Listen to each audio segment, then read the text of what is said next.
Psikolog sosial Regina Nafira menilai perilaku keji pelaku pembunuhan tidak muncul secara tiba-tiba. Sebagai mantan kekasih korban, pelaku diduga menyimpan rasa sakit hati yang terpendam. Emosi yang terus menumpuk serta merasa diremehkan oleh perkataan korban diduga menjadi pemicu peristiwa pembunuhan keji ini. Inilah serial tabir wanita dibunuh mantan kekasih, petaka hubungan masa lalu.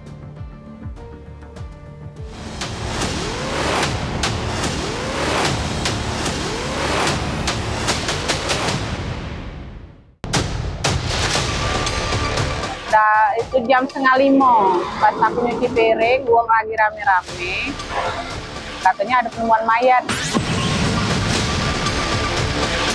Di sekitar tubuh korban yang mengapung itu ditemukan tanda-tanda bekas bakaran. Taruhlah tanganku di lehernya, Mbak. Matilah, bunuhlah, katanya, kalau memang kau sanggup bunuh aku. Agak ku tekan lagi, ku angkat tangannya, ku cek nadinya. Ayolah matinya, kataku. Ku bawa ke jalan baru, bila di TKP kedua itu ku bakar.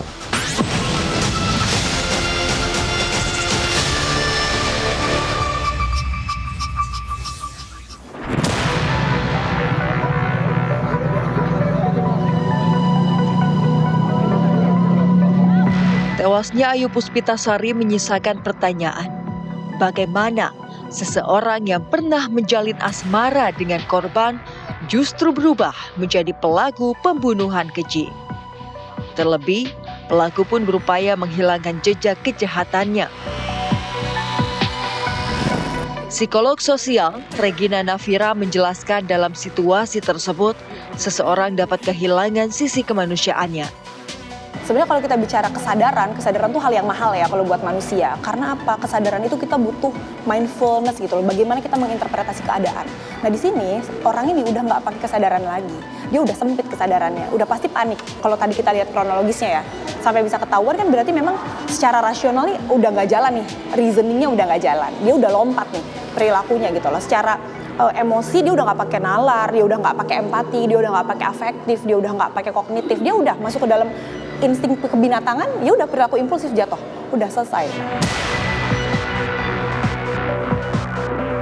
Sementara itu, tindakan menghabisi nyawa seseorang tidak muncul secara tiba-tiba. Ada proses emosi yang terus menumpuk hingga akhirnya meledak dan timbul kekerasan. Apalagi hubungan antara pelaku dan korban diketahui telah lama didasari oleh keterikatan emosional. Ketika seseorang berada dalam suatu hubungan, pasti ada yang namanya social exchange ya. Nah, apa sih gitu loh? Ketika si laki-laki memberi, si perempuan menerima. Perempuan juga memberi. Pasti dari si laki-laki ini ada hal yang sifatnya ingin setara. Yang diberikan, take and give-nya sama lah ya, itu social exchange tuh jatuhnya seperti itu. Nah ini dia mungkin merasa bahwa secara material ini dirugikan gitu. Sedangkan secara status ya tidak ada. Kalau tadi kan kita lihat fenomenanya, si pelaku ini meminta si korban ini untuk bercerai gitu kan, agar bisa menjadi suami istri lah mungkin ya, atau hubungan yang jatuhnya legal gitu. Tapi kan si perempuan menolak. Nah di situ itu pasti menyulut emosi, terus juga perasaan superioritasnya merasa terlukai lah seperti itu.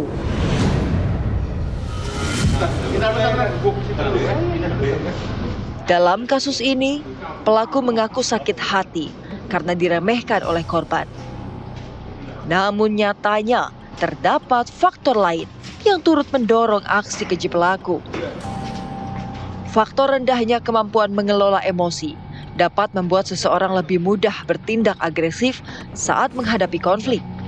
Nah itu harus kita lihat track recordnya sampai dia bisa melakukan sifatnya seperti ini. Artinya seseorang ini pasti punya rentang emosi yang agresivitas yang tinggi, terus kemampuan untuk mengelola emosi yang rendah, kontrol emosi yang tidak ada. Kita lihat kayak benang kusut biasanya. Dia nggak tahu mau apa, dia nggak tahu gimana, sampai akhirnya dia mau loh jadi selingkuhan. Dia cari tantangan, tapi tantangannya cara yang salah seperti itu. Pasti keteraturannya tidak ada.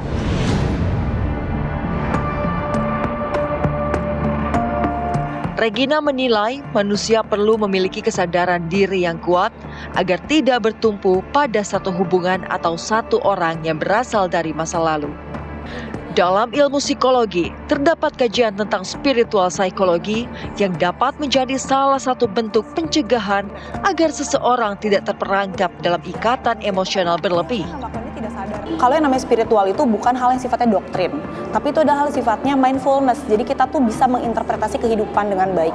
Kita seperti apa sih, kita nih manusia harus berharmoni dengan alam, apakah yang kita lakukan ini berharmoni dan baik bagi lingkungan. Nah itu spiritual banget, dan itu kebutuhan yang ada di manusia, Mbak. Nah orang-orang yang tidak bisa memaknai kebahagiaan, memaknai dirinya, memaknai apa yang dimiliki, nah itulah biasanya lari ke masa lalu, belum selesai, seperti itu. Jadi yang memang kita harus maknai ya tetap di hari ini, masa lalu, masa depan, ambil yang baiknya, dan kita coba pahami bahwa bagaimana kita tetap bisa berharmoni dengan alam walaupun mungkin masa lalu kita tidak selesai.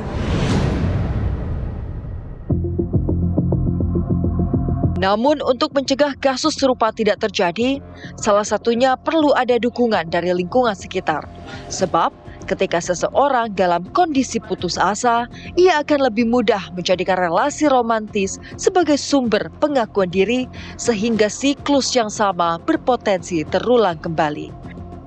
Sebenarnya kalau kita lihat ya, dinaikkan kualitas sumber daya manusia ya. Karena kan jatuhnya gini, kalau kita lihat tadi umur mereka masih muda, mereka butuh tantangan, mereka butuh sesuatu yang baru, mereka banyak nggak tahu karena wawasannya sempit. Nah itu kan berasal dari ketidaktahuan yang disebabkan oleh pendidikan, jatuhnya seperti itu. Pendidikan, relasi, lingkungan gitu loh.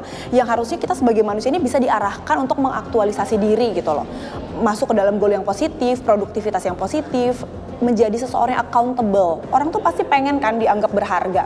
Tapi karena ketidaktahuan itu mereka cari yang gampang. Sebenarnya relasi romantis kan hal yang seolah-olah terlihat picisan ya. Kayak gampang banget orang berelasi, orang gampang banget pacaran. Karena itu tuh nggak perlu dipikirkan sebenarnya, itu dorongan aja. Dan akhirnya kalau kita nggak pakai ranah kognitif dan rasional kita, yaudah yang dipakai emosi yang sifatnya sempit, impulsif. Sedangkan kalau ke arah yang aktualisasi, orang pakai penalaran, itu akan menjadi hubungan romantis yang membangun gitu.